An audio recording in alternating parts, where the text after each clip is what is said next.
Uh, Let us begin. My name is Tomáš Dopita, and I will moderate our today's Exploring Foreign Policy with Kristina Lunz. Let me go straight to the point. We live in dangerous times. Huge environmental, social, and security challenges are looming on the horizon. How can feminist foreign policy help us in our current rather difficult situation? How does feminist foreign policy differ from the traditional foreign policy? How does feminist foreign policy, what are its key priorities, and how do they translate into practice? What are its successes and main challenges? And how can or should we approach this rather new strand in foreign policy thinking in the Czech or Central European context, which is very specific in this respect?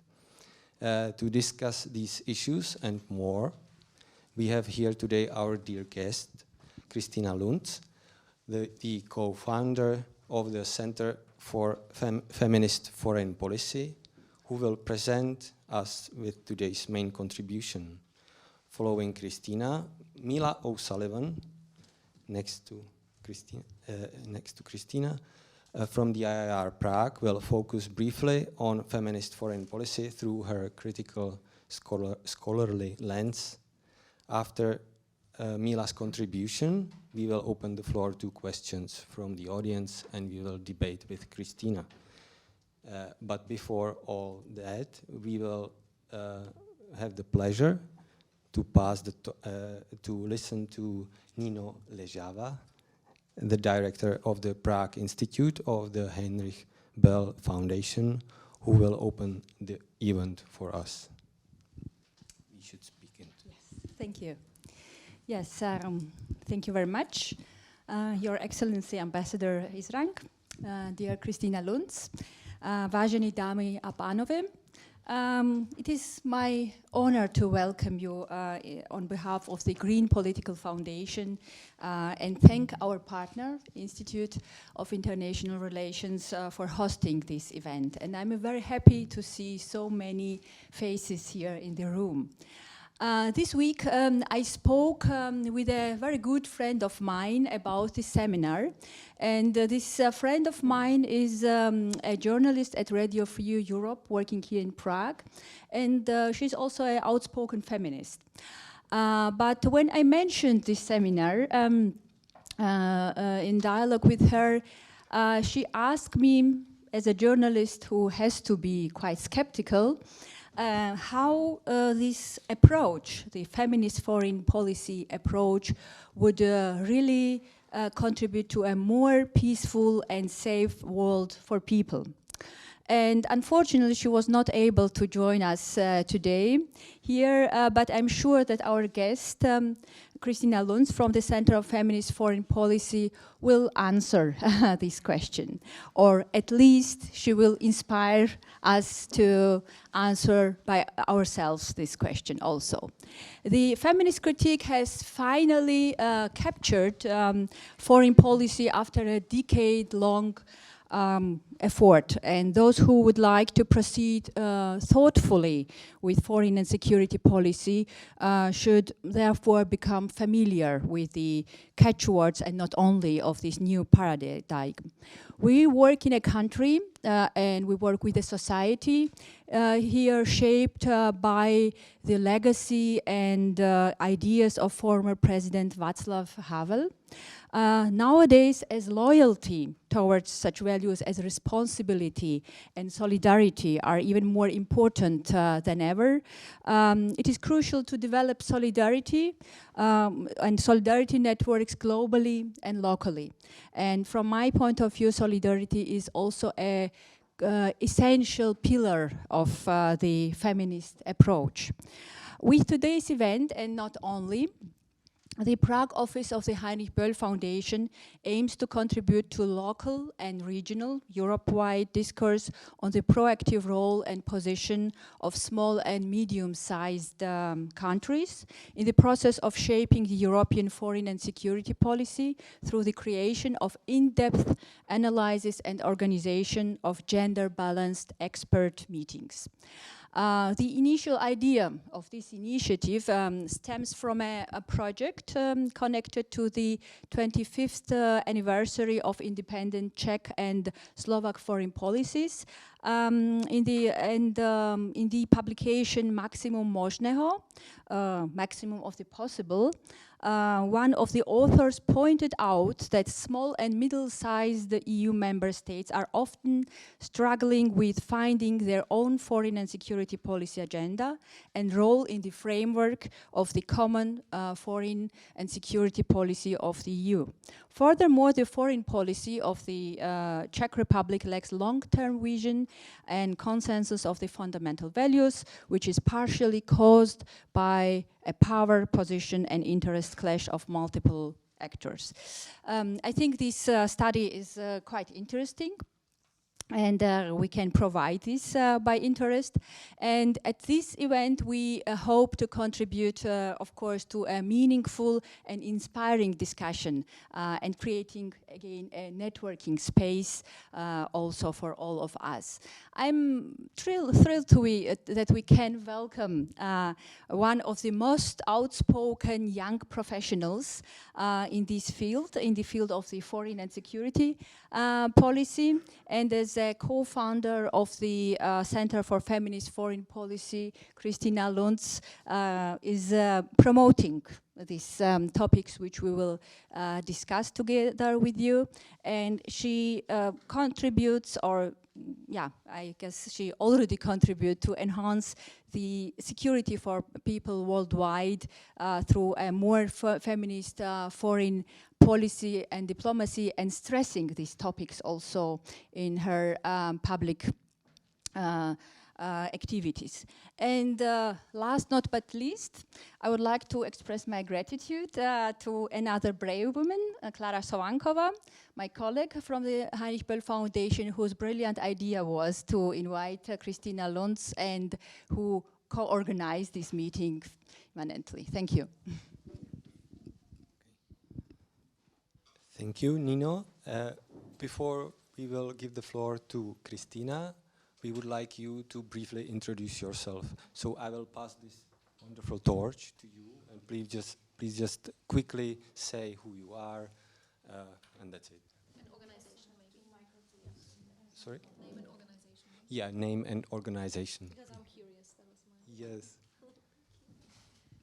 Yeah, Christoph Wissang. I'm the German ambassador, and I think German foreign policy still has to learn quite a lot, and that's why I'm here. And maybe later on I can contribute to the discussion, what we are doing at the embassy. I'm Henry Sum. I'm working with Northeastern University from Boston here in Prague for the next 2 months. And I'm here today because I'm curious to hear about any developments in feminist foreign policy here in the Czech Republic specifically. I'm Vanessa Holler. I'm a student at Charles University and I study historical sociology, but I'm also interested in IR and I've never heard of it, so I wanted to come here. My name is Nona. I'm specialized in public international law. I work in OEC. Thank you. Hello, my name is Jan Rollens. I'm from the Jan Masaryk Center of International Studies at the University of Economics Prague. I focus on security policy. I wrote a dissertation on the Swedish foreign policy transformation, and that's why I have also some links to the feminist policy. Good afternoon, my name is Petra Aliduláková. I work for Ministry of Foreign Affairs for our CFSP department. I'm one of the coordinators of our common foreign and security policy. Thank you. My name is Diana Young. I teach global politics at the English College in Prague, and I'm interested in anything that begins with the word feminist. Hi, I'm Henrica Hakala and I work for the Embassy of Finland here in Prague. Jmenuji se Jindřich Pláter a jsem důchodce. Hi, my name is Jasmine Zakia. I am a student for IB Politics, and I'm interested in Jan Tickner, and that's why I'm here. Hello, my name is Helen Stanikova. I'm studying at University of Economics, where I'm studying diplomacy. Hi, my name is Kateřina Šeferíková. I'm a journalist. I work for Czech Weekly Respect, and I do cover European and foreign policy of the Czech Republic. And I'm very much interested in hearing what you're going to say, because I've never heard of the feminist foreign policy. Thank you. Good afternoon. My name is Václav Machaň, and I'm from the Czech Ministry of Interior, and I'm curious. Thank you. Hello, my name is Kristina Rychovská. I'm a student at the English College, and I'm looking forward to studying politics at a university level. My name is Niklas Zeman. I also go to the English College of Prague, and I'm also interested in the feminist view of international relations. Hi, I'm Clara. We already know each other. I sort of co-organized this, and I'm really happy that you accepted our invitation. Erin Swan from the Irish Embassy, and looking forward to the presentations and the discussions afterwards. Hi, Anders Lindgren from the Swedish Embassy. Good afternoon, my name is Aneta Zachová, and I'm editor-in-chief of Euractiv CZ, and I'm here to get more information about the feminist foreign policy. Hello, my name is Markéta Ročila. I'm a former civil servant from the European Affairs, and I just want to know what to do better in my next job. So. Hello, my name is Jane Lee, and I'm a student from the English College, and I'm interested in the word of feminist. Hello, my name is Irena Kalousová. I'm a assistant professor here at Charles University, and I just recently finished international relations PhD at London School of Economics. And I wasn't interested in feminism in London so much, but when I came here to Prague, to this super patriarchic society, I just somehow became forced to be interested. So yes, I'm really curious to hear more about the feminist foreign policy. Hello, my name is David Jehlička, and I'm pretty much interested in that feminist perspective on international relations. Hello, my name is Josefina Ofner. I work for the political department of the German Embassy, which basically explains why I am here. Hello, I'm Zuzana Rozdolovska, and I'm also a student at English College, and I'm also interested in feminist foreign policy.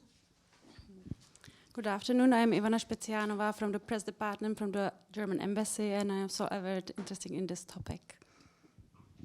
Hi, my name is Rose Smith, and I've never heard of feminist foreign policy, so I'm really interested to learn about it. I'm a PhD student at Charles University. Hello, my name is Cecilia Washington, and I'm an intern here at IIR, and I'm interested in feminist theories of IR. My name is Rachel Coburn, I'm also an intern here at IIR. My name is Ivan, and I'm also an intern here in IR and also a student at Metropolitan University of Prague. What an inspiring group of people. So please, Christina, bless us. No pressure, right? Yeah. Cool, okay. So, it is my absolute pleasure to be here and talk a little bit about feminist foreign policy. That is okay, right? Everyone can hear me, or do I need, like, okay. Shall I? Oh, okay, so it's important I actually use it. Okay, okay, cool. Yeah, I'm very happy to be here. So as we just saw, there are like very different levels of people in the room. They're like proper experts here who invented feminist foreign policy. And then there's some of you who are hearing about it for the first time. So please bear with me in case I'm talking about things you might know already, or in case I'm saying something you have no idea, then please ask me. So I'm trying to strike the right line between like those extremes, I guess, of expertise and experiences of this topic. So I'm going to talk for like 10, 15 minutes. Does that make sense? And then we open up, right? Yeah? Then, yeah, perfect. You first and then, okay, cool. And please also later ask me literally anything, because I don't know yet if you prefer to hear more about like institutionalizing the topic and what it's like to build an organization on the topic, or is it more kind of the IR theory behind it, or is it like the experience as a practitioner? So please ask everything afterwards. So I'm the co-founder of the Center for Feminist Foreign Policy, and I'm also an external advisor to the Foreign Ministry. So I'm spending half of my week in the Foreign Ministry in Auswärtige Amt in Berlin, where I'm building the Ministers' Network on Women and Human Rights between Latin America, the Caribbean, and Germany. But my real job is obviously building the Center for Feminist Foreign Policy. And the Center for Feminist Foreign Policy exists pretty much because in 2014 there was Sweden and Margot Wallström and Prime Minister Löfven who had this crazy idea of declaring a feminist, not only a feminist government, but also a feminist foreign policy. And what initially was met as Margot Wallström, the former foreign minister, as she said, was met with laughter, turned into something that has inspired since couple of other governments, and especially organizations around the world, including mine. So feminist foreign policy, to give a definition, obviously foreign policy is the policy of a sovereign state in interaction with another sovereign state, or in international multilateral fora such as the UN, for example. And the feminism itself, my definition, there are different definitions, my definition of feminism is the actively working towards a society that is based on social, economic, and political equality of all sexes. So combining both, that would be feminist foreign policy is the policy of a sovereign state in interaction with another sovereign state or in multilateral organization, with a focus on the active promotion of social and political and economic equality of all sexes from an intersectional perspective. That sounds like a mouthful, I guess, pretty much. And feminist foreign policy, as it was started in Sweden, in Sweden it focuses on 4 R's.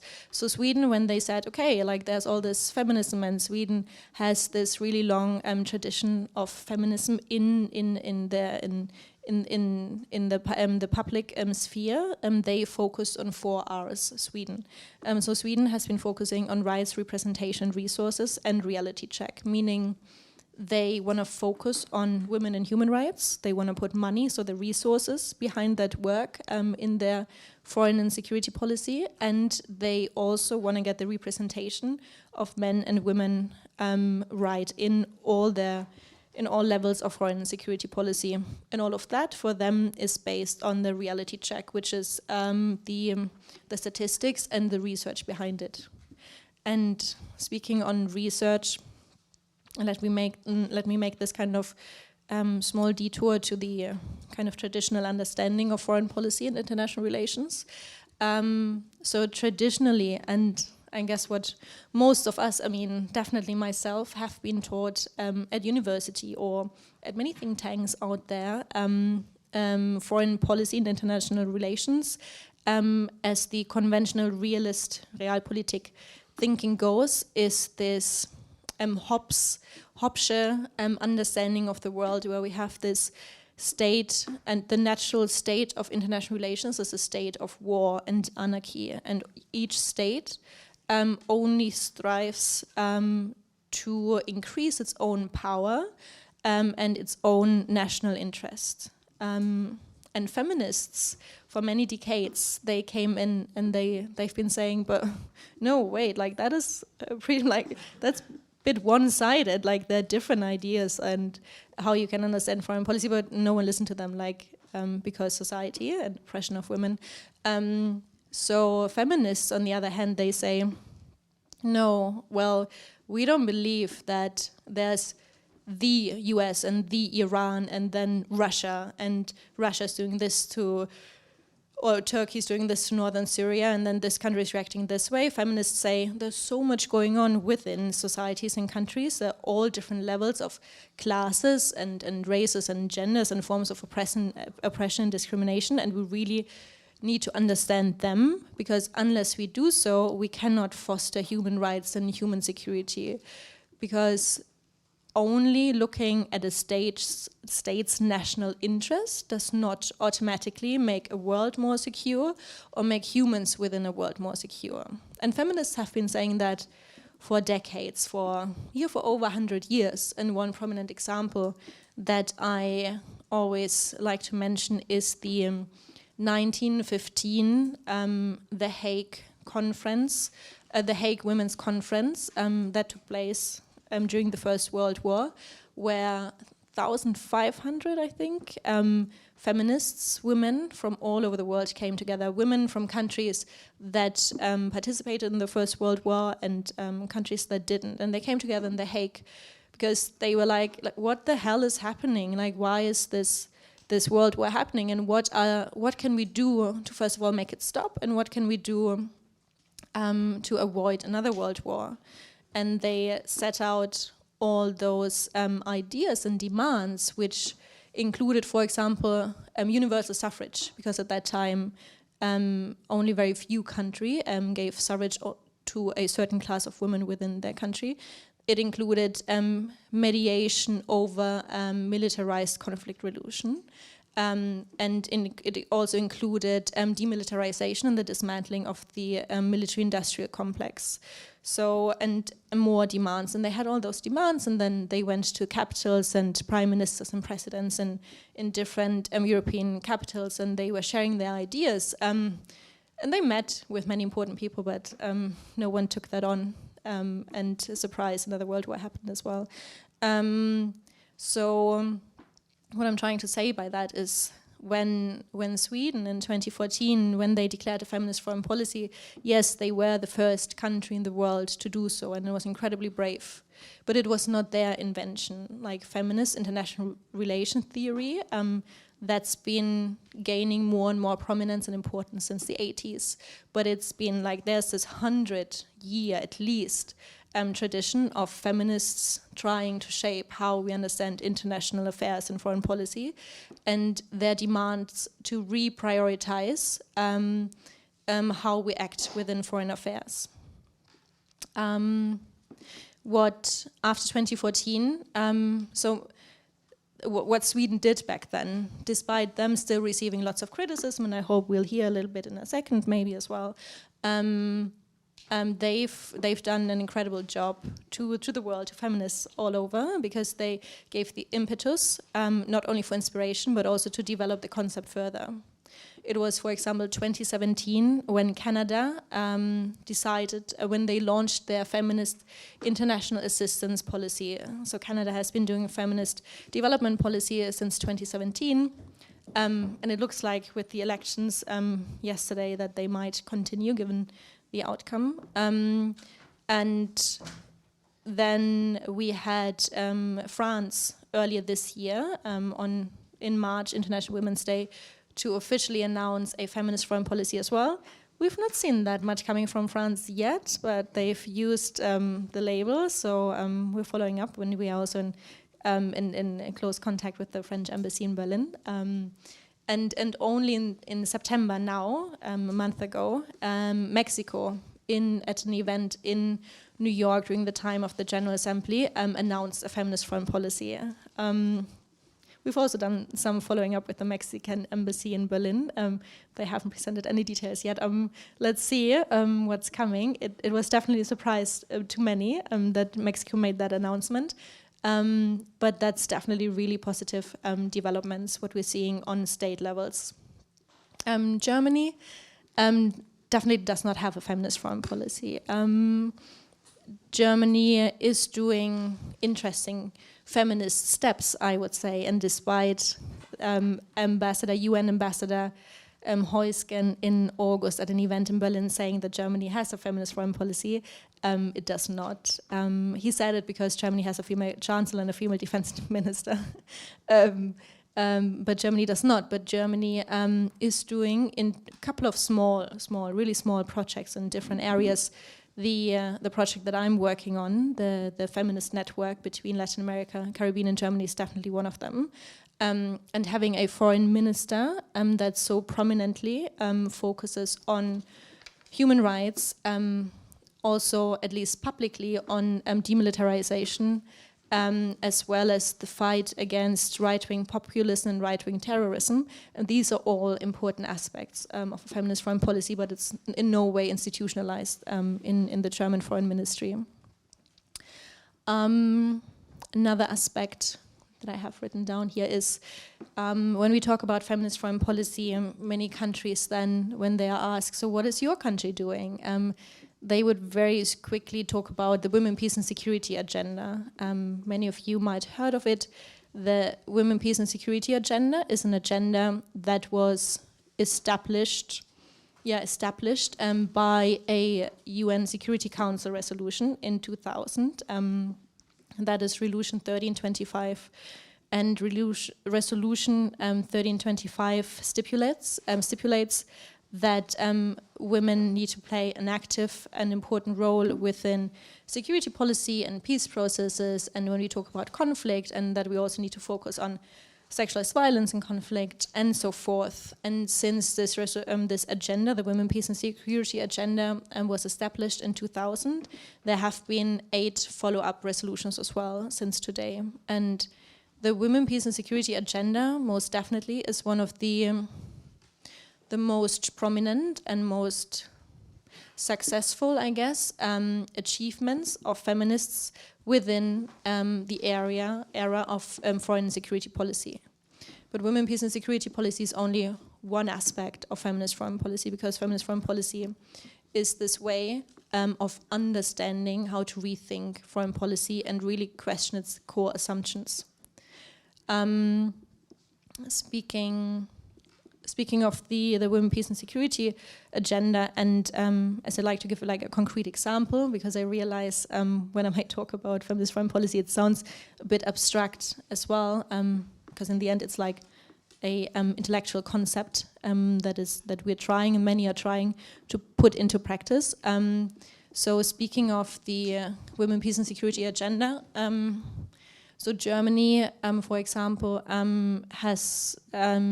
has been almost a year now on the Security Council as a non-permanent member state. And before or during its election campaign, in 2018, Germany already announced that if they get elected, they want to focus on a couple of things. They include climate justice, disarmament, and also women, peace and security.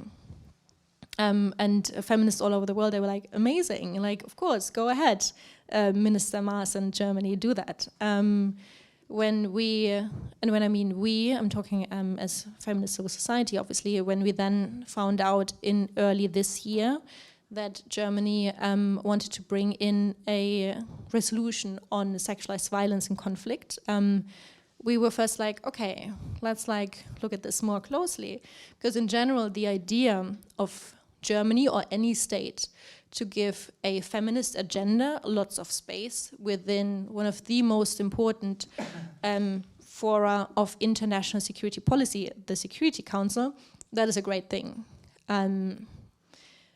Though, one thing that can be where we have been a little bit critical about is the fact that there has been too much focus on portraying women as victims, like the sexualized violence thing, right?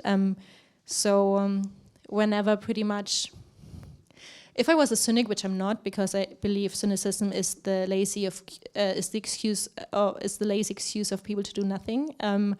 But if I were a cynic, I would say this exactly happens when you bring feminist ideas in such a militarized and security environment, that feminist ideas are turned into victimizing the political minorities you try to push and empower. So we were like, okay, Germany, sexualized violence, okay, cool, let's see. But what then happened if we started looking around, and obviously the current environment where we're at, we see currently at the at the United Nations and in international affairs more generally, one of the strongest pushbacks on women's rights and political minorities' rights that we've ever seen. So we, my organization, including others, we published this open letter saying in March earlier this year, we said, hey, Germany, in general, we think that's a great idea, but please be careful, because you're sharing the Security Council with veto powers, like the US. And the US, since the election of Trump, has been extremely misogynist. So if you want to bring in that resolution, please be careful. We do not want this agenda, women, peace and security agenda, to be watered down. During the negotiations of the draft agenda, we learned more and more what the US was trying to do, and the US did in April when Germany brought the resolution to the Council. They did what had been unheard of in any negotiations around the women, peace and security agenda. The US said, okay, Germany, if you're bringing in that text as it stands now, we are going to veto it. And that hadn't happened before, because the US, with its misogynist stand again anyone's or women's self-determination and control over their own body, they said, we're going to veto the German resolution if any mention on sexual and reproductive health rights stays in there. And what happened in the Security Council then is really symptomatic of what we can currently see when it comes to, I guess, the feminist battle on a more broader international area. That this is really kind of the aspects around control over one's own body has become to the battle line between countries that are misogynist and more autocratic and countries that are more progressive and value human rights for all. So the result of what happened at the Security Council was that Germany took out that language. There has been, like, we've been giving a couple of interviews, and there has been lots of talk around it from a technical, because people always say, so what should Germany have done? Like, should they not have brought it in? Or should they, like, what would have been the better outcome? There are different opinions amongst feminists on that question. I personally think, so there have been technical improvements, no doubt. Victim-centered approach, the focus on civil society, a focus on men and boys, the link between the Arms Trade Treaty and gender. Like, there have been great things that Germany put in that resolution, but the political signal that what the US did, that is really extremely destructive and dangerous, and it has an effect on something that's currently debated in the Security Council as well. Another non-permanent member state is currently working on another resolution as well, where feminist organizations doing lots of lobbying around that as well. So that was only like one tiny concrete example where having a feminist understanding of the world and a feminist and an approach towards human rights for all makes a huge difference about how you go about issues in international and foreign and security policy. Yeah, shall I lost track of time. I would have more points on here. Shall I, or should we? You tell me. A few more minutes? Yeah. Cool, because I don't want to steal too much time from you. I can, but maybe we can leave it like to the discussion, like the different areas of what would feminist foreign policy mean for climate justice, and what can, for example, Germany do next year on the Security Council, and peace processes, and preventing violent extremism, and what else, disarmament, ATT, nuclear ban treaty, anything. Like, we can talk about all that in a second. I will just take this opportunity and introduce briefly Mila, because she didn't have the opportunity. Mila is a researcher here at the Institute of International Relations, and she's focusing in her research and writing mainly on the women, peace and security agenda and its discourses and its implementation. Thank you. I'll be quite critical, so I would like to start on a positive note, because the word feminism and feminist is very unpopular in the Czech Republic. It's basically almost missing from the public discourse, Yet we happen to have 3 events within a week. Today's event, yesterday there was another one which was Feminist Aims 30 years ago and now, organized by Friedrich Ebert Stiftung. And also last week we had an event at the American Center called Let's Talk About Feminism. So that's something quite very unusual for perhaps it is a signal that times are changing a little bit, even though it's probably not going to make the word of the year in this country.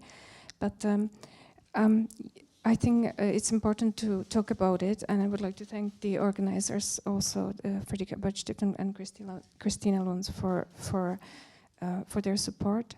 So I will briefly talk about the emerging research on feminist foreign policy, referring mainly to the Swedish case, and also introduce the Czech context afterwards, so that we have some foundation we can have for discussion whether it is possible or unlikely for the Czech Republic to have a feminist foreign policy.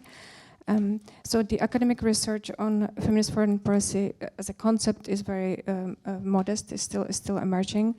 But as we already heard, there's quite extensive research on some parts of the foreign policy, women, peace and security agenda, for example, which has developed since 2000 quite extensively.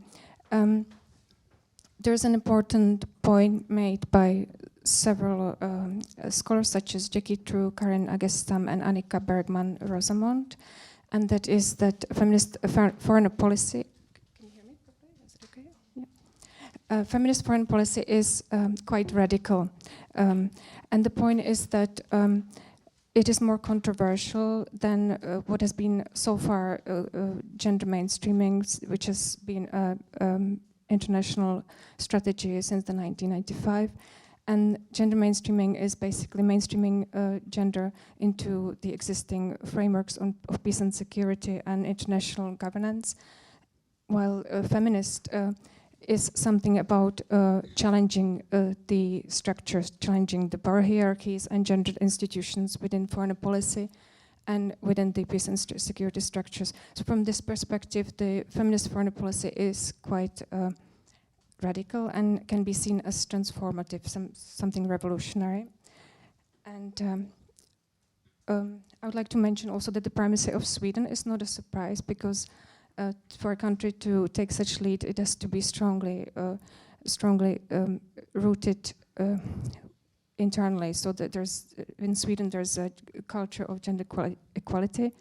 And we can also see, Christina mentioned that there was this ground prepared internationally with since 2000, huge women's movement around the women, peace and security agenda, and also it's 100 years old, as you mentioned as well. So the Swedish foreign policy is strongly based on women, peace and security. It is. I'd like to quote one of the basic.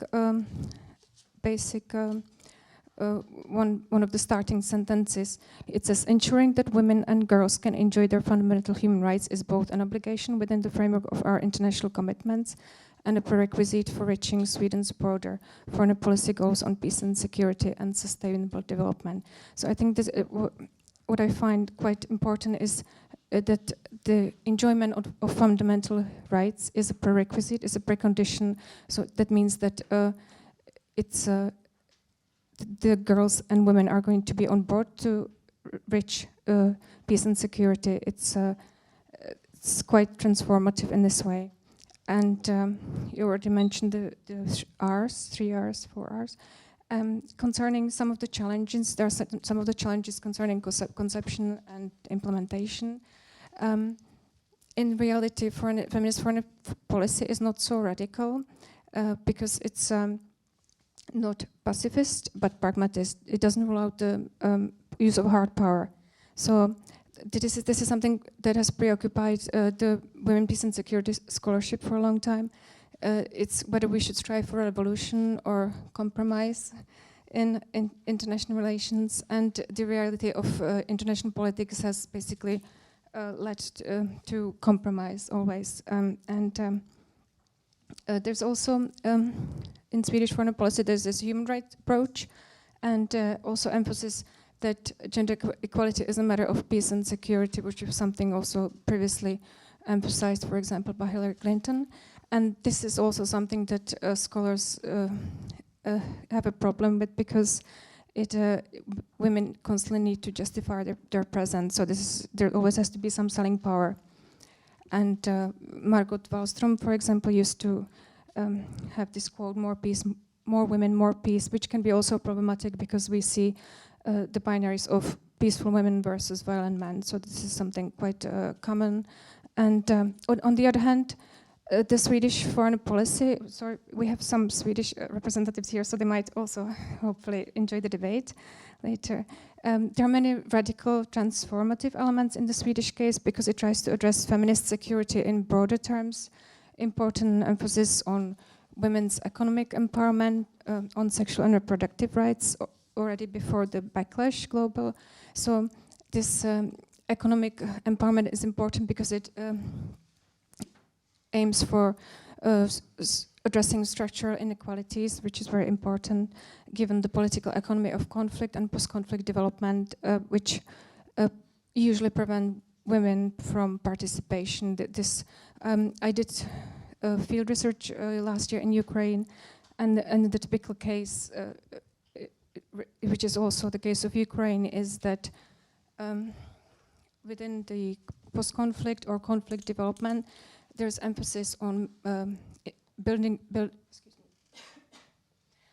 up the military and building up the political structures, while there are cuts in the social areas.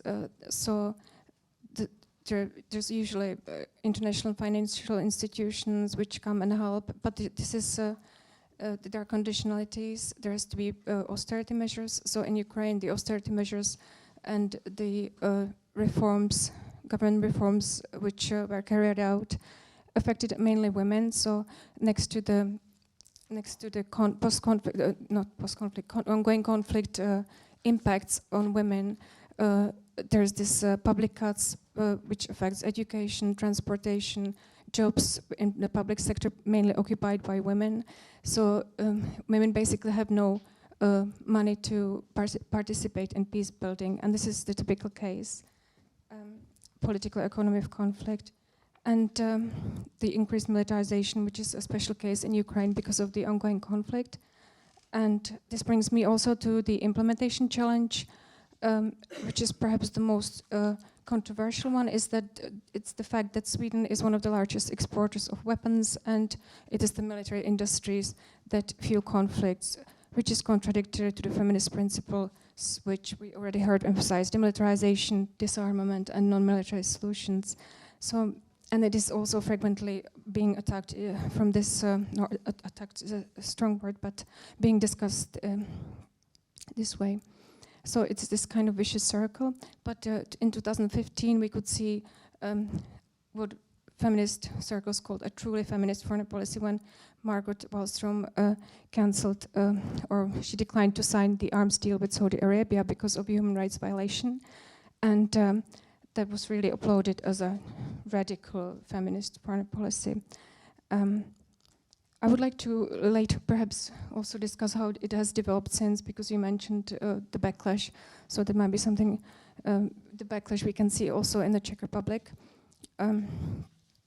where the gender ideology is very frequently discussed in the public space. So if I switch to the Czech case, you mentioned on the German there are some feminist steps, and I would compare the Czech case. The Czech Republic recently went from being gender blind, having gender blind foreign policy, to having heading towards promotion of gender equality and women's rights. There has been quite a significant advancement in the last, especially last two governments. It has broadened its human rights conception, even though there's still the focus on civic and political rights mainly. Czech Republic also adopted a National Action Plan on Women, Peace and Security in 2017 and is currently preparing a gender equality strategy, the whole of government strategy, which has one of the key areas also external relations. So it is active especially at multilateral levels, but while all these policies are in place, these are often declaratory documents. They're prepared without some broader civil society consultations, and there's also little systematic support. No, for example, practice. In practice, there's no guidelines and so on how to carry out, how to translate these policies into practice. So, as I mentioned, in relation to Sweden, this is very much related to gender equality situation domestically, and in the Czech Republic, this is not the case. It's not the case as in Sweden. There are significant barriers in the society with deeply embedded gender stereotypes, and the institutional culture. Where I did some research at the ministries recently, and the institutional culture is very gender hostile. If we look at the formal and informal institutional practices, it reveals that gender is frequently ridiculed. It is joked about at the MFA, and I can give an illustration of some of the interviews would say it is a success when one doesn't mind the topic, or concerning gender, some people are even told not to do anything. And this is not limited to ministries, but this is also the case of, for example, NGOs.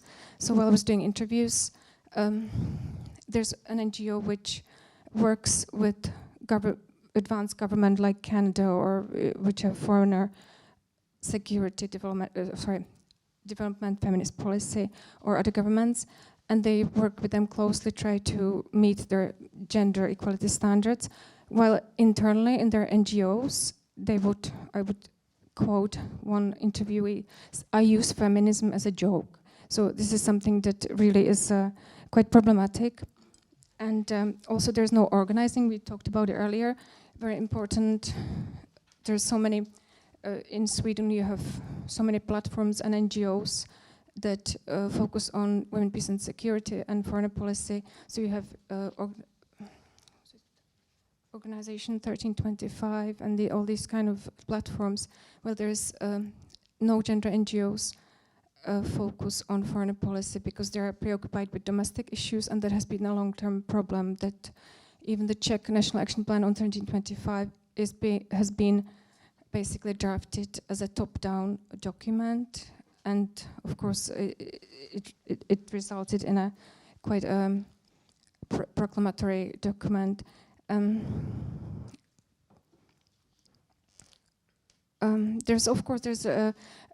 There are feminist-minded individuals in the ministries, and they're doing very important work. But because the environment is quite hostile to it, it's not sufficient to progress faster. But we had a working group on gender equality strategy this spring, and there were people from ministries and NGOs, and it showed there are so many issues that there are so many issues to women's equality in diplomacy that should be covered in the future, and this is something that the Czech Republic should focus on in the future. Also, there's in the public discourse, I would like to mention another example before I pass over to the debate. The debate on Istanbul Convention, we've heard very unbalanced, very unbalanced and uninformed debate. The rejection, from my perspective, the rejection of Istanbul Convention, which is still on the table because the Istanbul Convention has been only signed so far, and the rejection would really mean a real blow to foreign policy, human rights promotion, because it's the flagship of Czech Republic's foreign policy, and it is precisely one of the areas where the Czech Republic is quite active. For example, as part of the Universal Periodic Review, for instance, makes recommendation to states such as Poland, Brazil, Pakistan, Ukraine. It's all on the website. You can find they make recommendation to support gender equality and sexual and gender-based violence. So while we recommend it to other states, we are not able to sign Istanbul Convention, which prevents gender-based violence domestically. So that would be quite once, I hope it will be signed. Once it is signed, it could also be used as a tool in foreign policy to share practice, to promote it in other, especially in Eastern Europe, where the gender-based violence is quite an enormous problem. And it's probably not surprised that the two countries that didn't even sign the Istanbul Convention is Russia and Azerbaijan. So, but that's probably for another discussion. I think I'll pass on. Thank you, Mila, for your intervention. What I really took note of is, in your view of the critique, is this being aware of the tendency to gender essentialize women and men. And what also struck my ear is this question, implicit question, whether the feminist foreign policy is some kind of next level of gender mainstreaming or not, or whether we really even want it to happen in the future. But this is just my impressions, and I would like now to open the floor to your questions and comments. But we are many here, so please be succinct. Can I make one comment quickly? Yeah. Is that okay? Because that was a really important point about this gender essentialism, like this idea that there are some people many people out there who say, so we need more women because that means more peace, right? Because women are more peaceful. And you can, within feminism, there are like different strands of how feminist thinkers argue towards regarding their feminist foreign policy. And that is one group that exists, those gender essentialists, that believe that women inherently have some special powers, I don't know, and they're more peaceful. That is definitely not what we as an organization, what I personally, or what kind of the more radical feminists, I don't know what you call them, what they say. Like that, it's not what it's about. It's about socialization, right? If we lived in a world of like 100 years of matriarchy and where women were expected to be violent and powerful, then we might have a very different outlook in society. So there's no such thing as women being, I believe, and that is also what psychological research tends to show. There's no such thing of women being the better ones or the more peaceful ones and men being the more violent ones just because they're born a boy. I mean, yes, statistics show that most terrorists, most extremists, most perpetrators of violence, they're all men. But not because they're born men, but because of the society and how we are socializing different people and expecting different things from different genders in our society. So gender essentialism is something that I personally, or as an organization, we are not we are trying to debunk. It's important you brought it up. What was the second thing you brought up? Because I wanted to mention something on that. Yeah, the issue of whether the feminist foreign policy is gender going mainstreaming. to be something like the next gender mainstreaming. And do we want or need this kind of success? I think, and what you said, Mila, was really important there. That feminist foreign policy or feminism and in its origin is to be understood as a transformative force within society, to not only sit at a table as women in a peace process or whatever, but to go there and dismantle or destroy the table and completely build it new. We don't want a piece of a cake, but we want to make a new cake, if that makes sense. So it's this transformative approach. And if we can't turn, it would be problematic in most areas if we turn feminist foreign policy into mere gender mainstreaming, because that would mean bringing feminist ideas into areas that per definition can't be feminist, and that is the highly militarized way in certain areas how foreign policy is being conducted. And here we really go already deep into certain conversations, and you have these conversations in different areas of society, but in foreign policy amongst feminists, it's very often about, okay, so what we're going to do?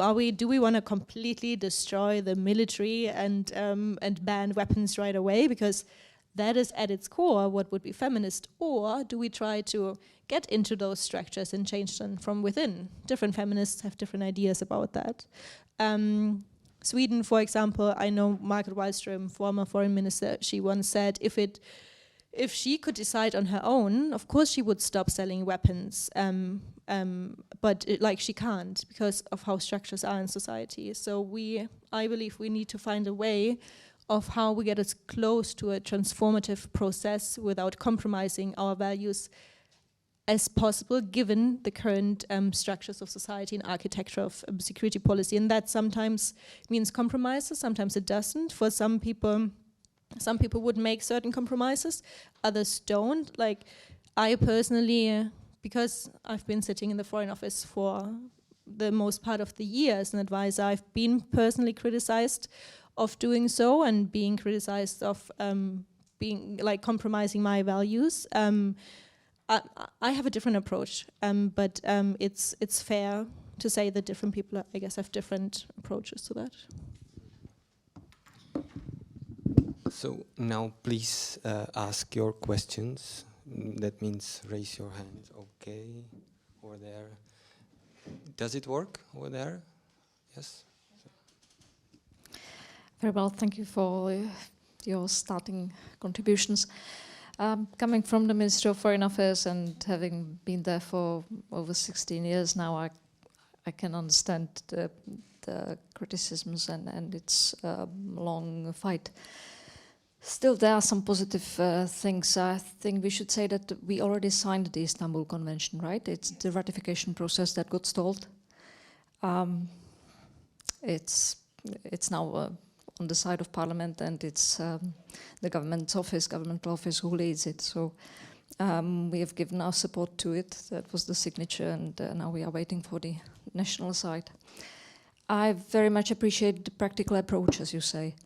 I think we are not in a position to say we're going to start feminist policy tomorrow. But still, the human rights are one of the principal issues that we believe in, and we work for them. So there is so much space that we can take. Like in the UPR, since 2008, we have been giving recommendations in areas of fighting violence against women, in changing legislation towards rights of women. So without giving it a name, we can do some steps. I think that's as much as we can do at the moment. Speaking from the lowest level, I'm still just coordinating. Thank you.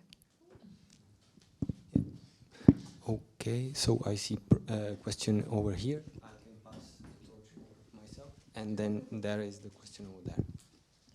Thank you very much. Both of you, I probably have a question to both of you. You mentioned that feminism is trying or challenging the Hobbesian vision of the international relations, and especially how or what the purpose of national interest or what the goal of the national interest. But could you develop it a little bit further? You know, the idea of the feminist foreign policy, because I am quite familiar with the feminist theories of IR, but still, I would like to know what's the special contribution of the feminist foreign policy.